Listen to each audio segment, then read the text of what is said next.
Ligeia, de 1838. Não posso recordar, juro por minha alma, como, quando ou precisamente onde encontrei a Lady Ligeia pela primeira vez.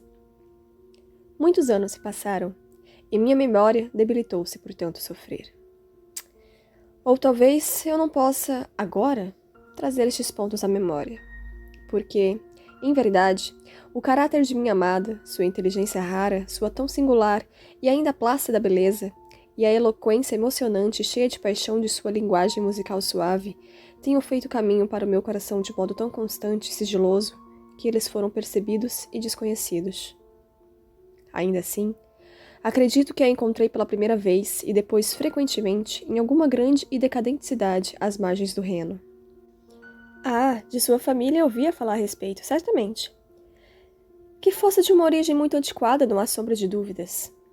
Ligeia, mergulhada em estudos mais do que qualquer outro, de natureza tal para adaptar-se a amortecer as impressões do mundo exterior, e tão somente por aquela palavra solitária. Ligeia. E que evoco ante os meus olhos a imagem daquela que já não existe. E agora, enquanto escrevo, uma recordação me mostra em flashes claros que nunca soube o nome de sua família ancestral.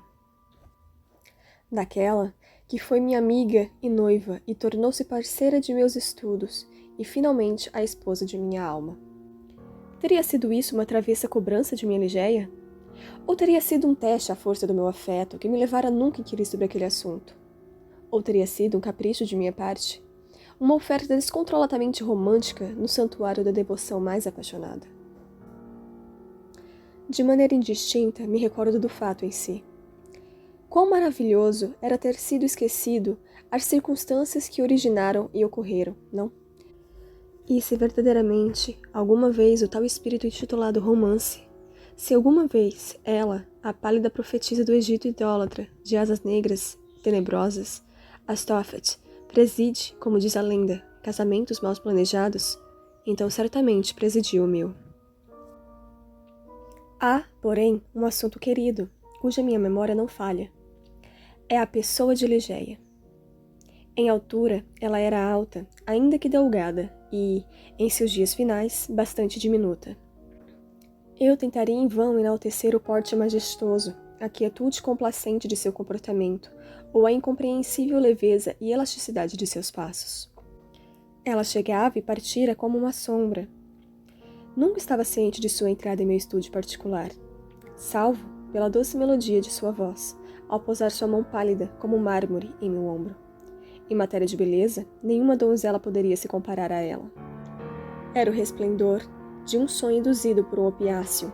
Era como uma visão etérea e espiritual, mais divinamente selvagem que as fantasias que pairavam sobre as almas adormecidas das filhas de Delos.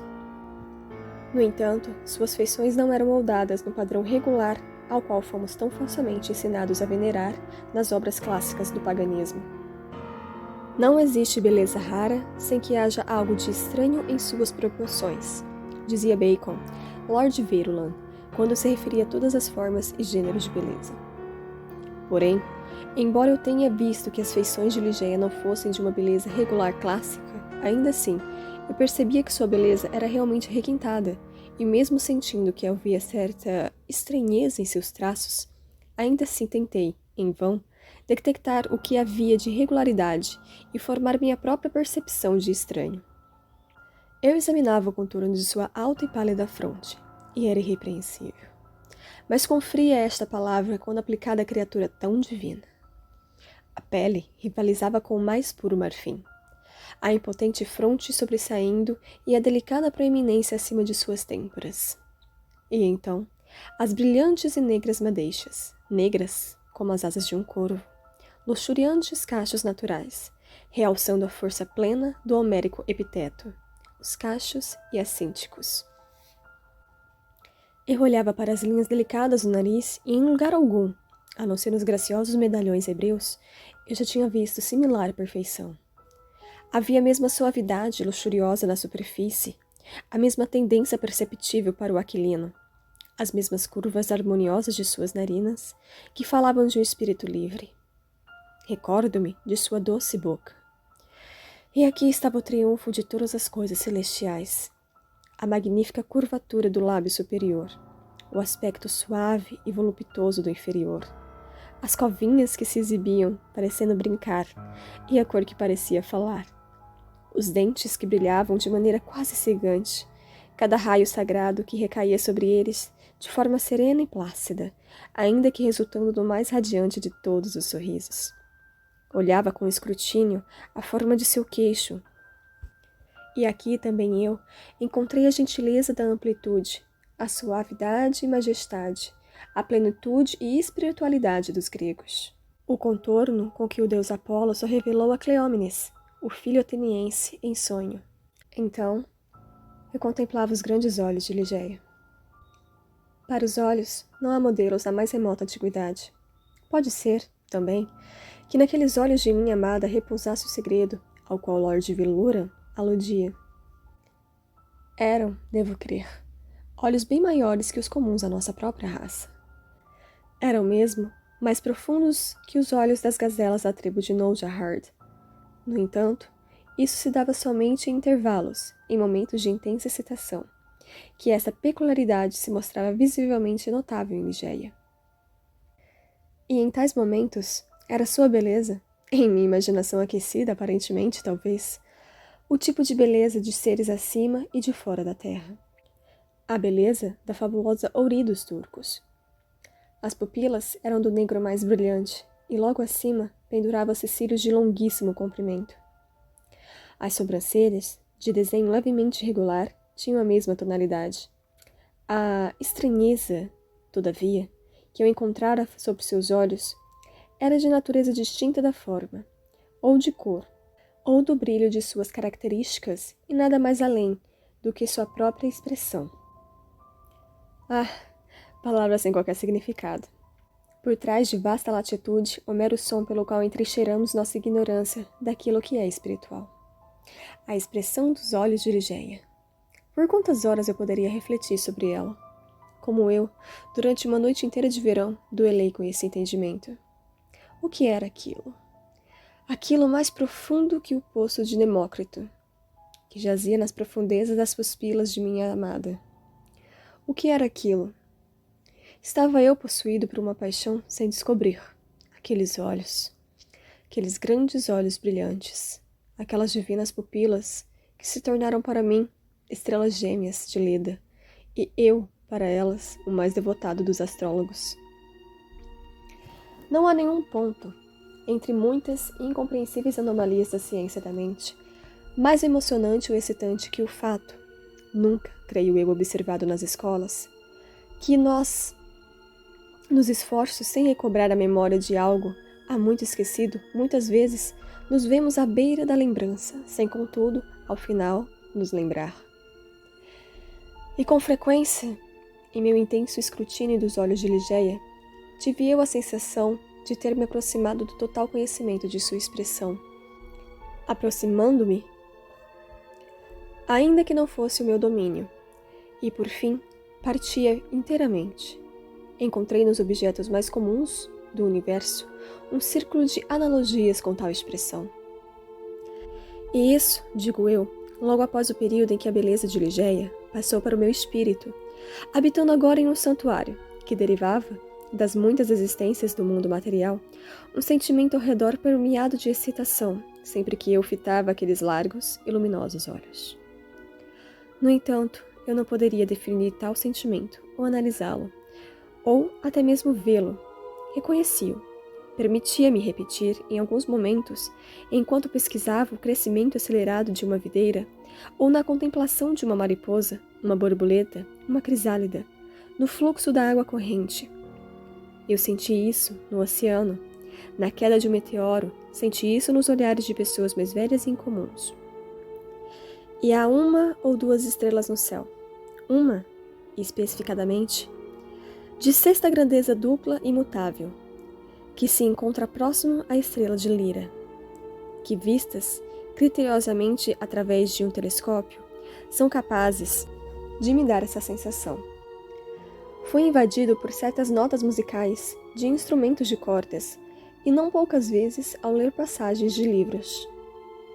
Entre numerosos exemplos, lembro-me bem de um trecho em um volume de Joseph Glanville, que, talvez por conta de sua singularidade, quem poderá dizer, nunca falhou em inspirar em mim tal sentimento.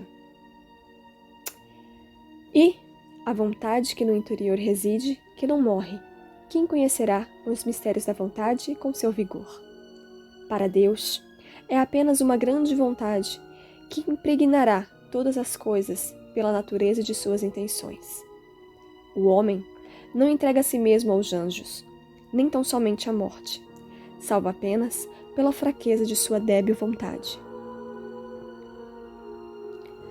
Com o passar dos anos, e posteriormente flexões, tive a habilidade em descobrir verdadeiramente uma remota conexão entre esta passagem do moralista inglês e parte do caráter de Ligeia.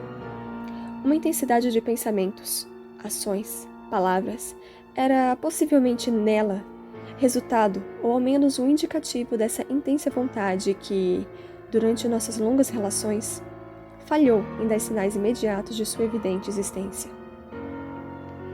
De todas as mulheres que conheci, ela era a aparentemente calma, sempre plácida e tranquila Ligeia, a que fora a vítima mais violenta das paixões carnais desenfreadas. E tal paixão eu só podia estimar através da miraculosa expansão daqueles olhos que, simultaneamente, me deleitavam e atemorizavam, pela quase mágica melodia, modulação, distinção e placidez de sua voz muito baixa, e pela energia feroz, tornada duplamente eficaz, pelo contraste com sua forma de expressar-se, bem como das palavras selvagens que habitualmente pronunciou. Falei da inteligência de Ligeia. Era imensa, como jamais havia encontrado em mulher alguma. Era bastante proeficiente em diversos idiomas clássicos, e tão longe quanto dos meus modernos conhecimentos dos dialetos europeus se estendiam.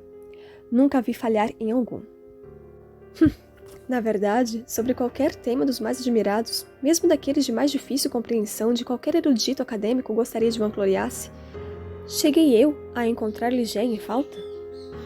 Quão singularmente, quão intrigante, este ponto da natureza de minha mulher se forçou, a esta altura tardia, até conquistar a minha atenção.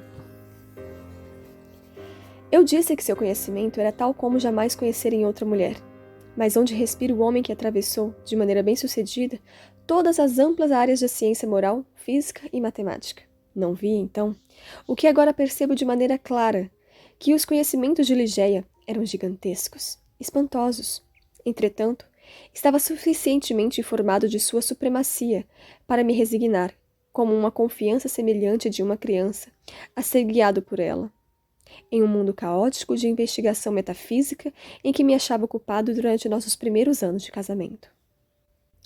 Com quão vasto triunfo, com vívido deleite, com que tamanha esperança etérea, sentia quando ela se curvava sobre mim durante os estudos pouco investigados, mas não menos conhecidos, até aquela vista deliciosa onde os degraus expandiam-se devagar ante mim, por um caminho não muito pavimentado, lindo, sem trânsito, mas por onde eu poderia passar até chegar ao alvo e alcançar a sabedoria, preciosa por demais para não ser proibida.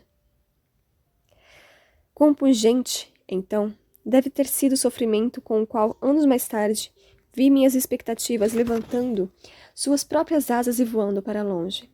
Sem Ligeia, eu era apenas como uma criança birrenta. Sua presença, suas leituras solitárias, tornaram-se vividamente luminosos os muitos mistérios do transcendentalismo em que estávamos imersos. Desejando o brilho radiante de seus olhos, as letras, cintilantes e douradas, tornavam-se mais embaçadas que o metal. E agora, aqueles olhos brilhavam cada vez menos frequentemente sobre as páginas das quais eu meditava. Ligeia adoeceu. Os olhos selvagens brilhavam com um esplendor glorioso. Os dedos pálidos tornaram-se tão transparentes quanto a cera da sepultura, e as veias azuis sobre a fonte entumececiam-se e palpitavam, impetuosamente, ao sinal da mais gentil emoção. Vi que ela ia morrer, e travei desesperadamente um duelo em espírito com o impiedoso Azazel. E as batalhas da esposa apaixonada eram, para o meu assombro, mais enérgicas que as minhas próprias. Havia muito em sua natureza severa para me impressionar com uma crença de que, para ela, a morte chegaria sem seus terrores, mas assim não foi. Palavras são impotentes para transmitir qualquer ideia de ferocidade ou resistência com que ela lutou contra a sombra. Eu gemia em angústia com tal espetáculo lamentável. Teria querido acalmá-la, argumentar, mas a intensidade de seu desejo selvagem de viver, desejo pela vida, consolo e razão eram semelhantes ao extremo da loucura. Ainda assim, o último instante, entre os contornos mais convulsivos de seu espírito feroz, nem assim foi abalada sua placidez externa característica. Sua voz passou a ser mais suave, muito mais grave. Mas eu não queria me ater ao significado estranho daquelas palavras pronunciadas de maneira tão silenciosa. Meu cérebro cambaleava enquanto eu escutava, extasiado, tal melodia mais do que mortal, para suposições e aspirações nunca antes conhecidas. Que ela me amava, disso eu não tinha dúvidas. E eu deveria estar ciente que, em um peito como o seu, o amor nunca reinaria como uma paixão tão comum. Mas somente na morte é que fui capaz de compreender toda a força de seu afeto. Por longas horas, enquanto retinha minha mão, ela derramaria ante mim o que um coração transbordante poderia demonstrar numa apaixonada devoção equivalente à idolatria. Como merecia eu ter sido tão abençoado por tais confissões? Como merecia eu ser tão amaldiçoado que minha amada me fosse tirada na hora em que mais me faria falta? Mas sobre este assunto não posso suportar me estender. Deixe-me dizer, apenas, que no abandono feminino de Ligeia, ai de mim, tão imerecido, tão indignamente conhecido, reconheci o princípio de sua saudade, com um desejo tão avidamente selvagem pela vida, vida esta que agora lhe fugia rapidamente. É esta saudade selvagem, este desejo veemente do desejo de viver, pela vida, que não tem o poder de retratar ou a capacidade de expressar em palavras. Exatamente na noite em que partiu, acenando para mim, de forma autoritária, que chegasse até seu lado, me pediu que repetisse certos versos que compôs não muitos dias antes. Eu obedeci, e estes eram os versos. Vede, é noite de gala, dentro dos últimos anos solitários. Um anjo preso, mal-humorado, a dormir, em véus e afogado em lágrimas. Sente-se em um teatro para assistir.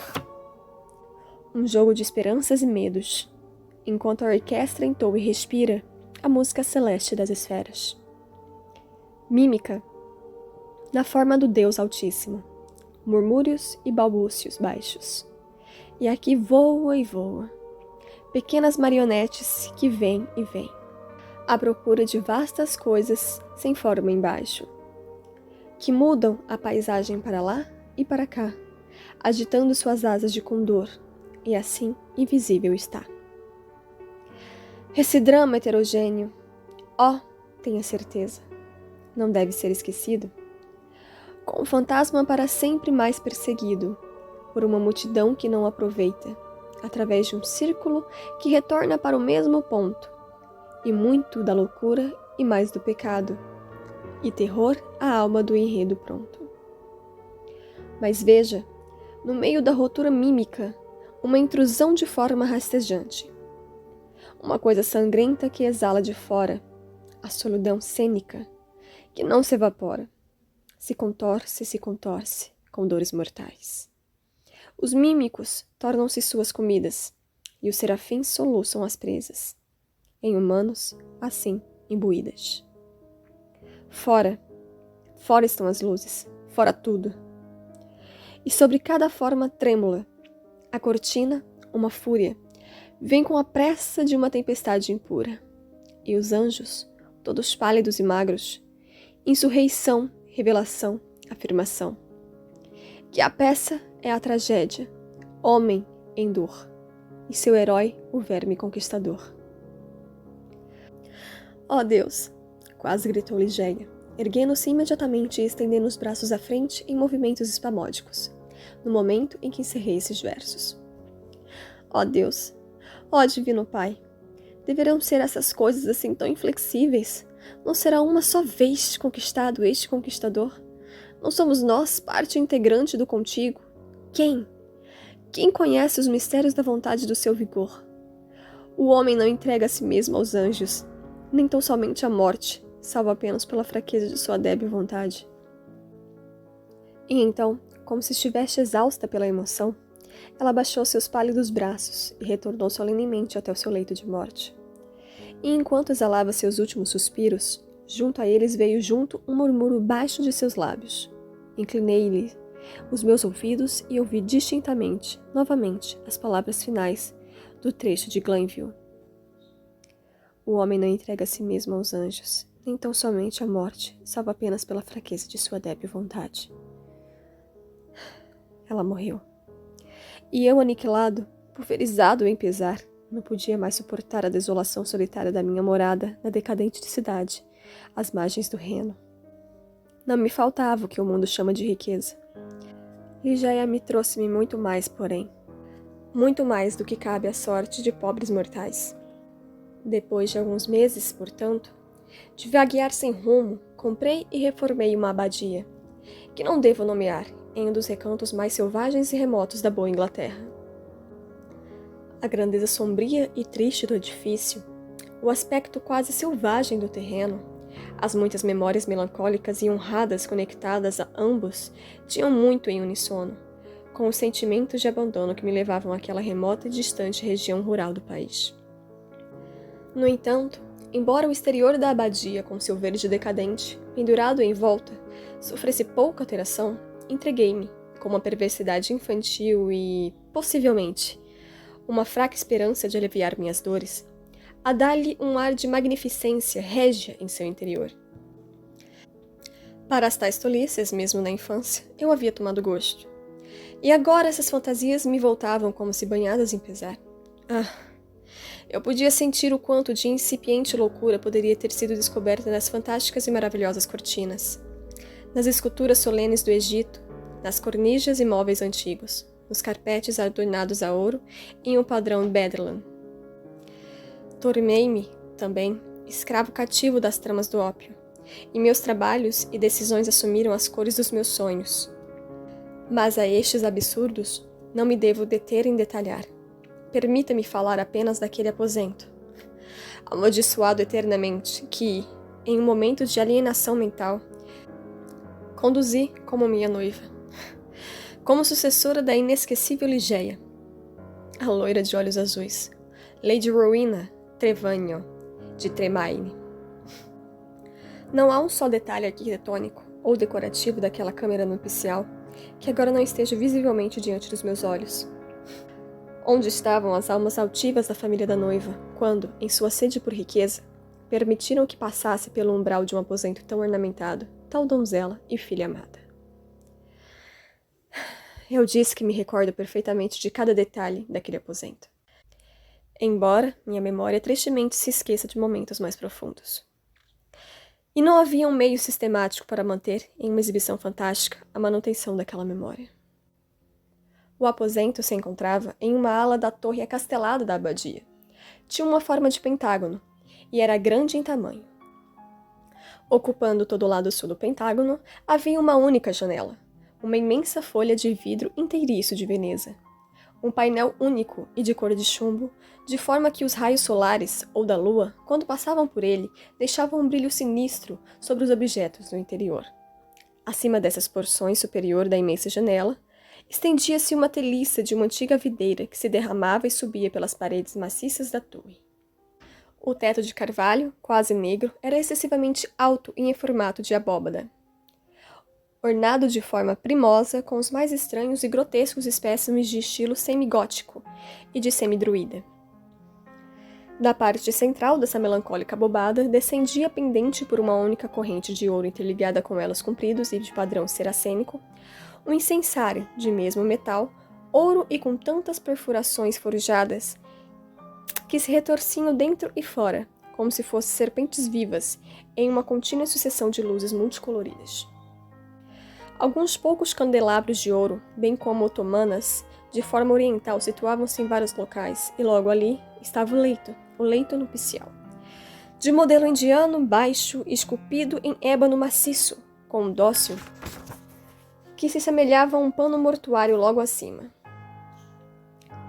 Em cada um dos cantos angulados do aposento se erguia um gigantesco sarcófago de granito negro, das tumbas dos reis contra o luxor, com as suas tampas estupidas em uma imagem de memoriais. Mas, na cobertura principal do aposento repousava, ai de mim, a principal fantasia de todos. As paredes altas, gigantes em altura, até mesmo desproporcionais, estavam cobertas de cima a baixo, em grandes dobras, com o que parece ser uma enorme tapeçaria de aparência maciça. Tapeçaria de material similar ao que recobria os otomanas e o leito de ébano, bem como o carpete e o dórcil da cama, até as cortinas que cobriam parcialmente as janelas. O material era o tecido do ouro mais puro, salpicado em intervalos irregulares, com figuras em arabesco, com mais de 30 centímetros de diâmetro e forjadas sobre o pano com padrões do mais negro azerviche. Mas essas figuras somente compartilhavam do mesmo caráter do arabesco quando observadas com um único ponto de vista. Através de uma intervenção hoje comum, na verdade rastreável até um período remoto da antiguidade, eles foram feitos de forma mutável.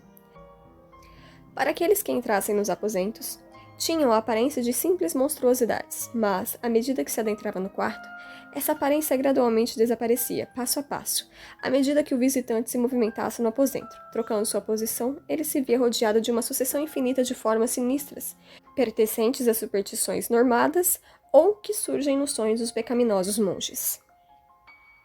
O efeito fantasmagórico era amplamente realçado pela introdução artificial de uma corrente de ar que fluía por tais as cortinas, criando uma animação horrível e desagradável ao todo. Em aposentos como este, um leito nupcial como este, passava eu, às horas profanas do primeiro mês de nosso casamento, com um pouco de inquietação. Que minha esposa temia o violento mau humor do meu temperamento, que me evitasse e amasse, mesmo que um pouco, eu não podia deixar de perceber. Mas aquilo me dava mais prazer do que o contrário. Eu a detestava com um ódio que mais pertencia a um demônio que a um homem. Minha memória retornava. Oh, com que intensidade de arrependimento para minha Ligeia. Minha amada, digna, bela e sepultada. Eu me deleitava nas lembranças de sua pureza, sabedoria, imponência, sua natureza etérea, apaixonada e seu amor idólatra. Agora, então, meu espírito se enchia e ardia livremente com as chamas de outrora, na excitação de meus sonhos epitácios, o qual estava acorrentado pelos grilhões da droga. Eu gritava seu nome, durante o silêncio da noite, ou entre os recessos protegidos do dia, como se, pela intensidade selvagem, pela paixão solene, o ardor que eu consumia pela partida daqueles que deixavam saudade, eu pudesse trazê-la de volta, às veredas que ela abandonara. Seria possível para sempre, nesta terra? Aproximadamente no início do segundo mês de casamento, Lady Rowena foi acometida de uma súbita doença, cuja recuperação foi lenta. A febre que a consumia tornava suas noites inquietas e, em seu estado toporoso, de semi-adormecido, ela falava de sons, movimentos que iam e vinham do aposento da torre, mas concluí que não tinham qualquer fundamento, salvo o destempero de sua imaginação ou talvez a influência fantasmagórica do próprio quarto em si. Ela convalesceu, afinal, até se reestabelecer. No entanto, um breve período transcorreu, até um segundo e mais violento acesso que a acometeu, colocando-a de volta à cama em sofrimento, e deste ataque à sua saúde, seu corpo já frágil, jamais se recuperou totalmente. Suas doenças foram, depois dessa época, de caráter mais alarmante e muito mais recorrentes, desafiando tanto o conhecimento quanto os grandes esforços de seus médicos. Com o progresso de sua doença crônica, que, ao que parecia, havia assumido sua constituição sendo capaz de ser erradicada por meios humanos, não pude deixar de observar aumento similar em sua irritação nervosa, em seu temperamento, bem como sua excitabilidade sobre as causas triviais do medo. Ela falava novamente, e agora com mais frequência e pertinácia, sobre os sons leves, e sobre os movimentos inusitados entre a tapeçaria ao qual ela já havia aludido.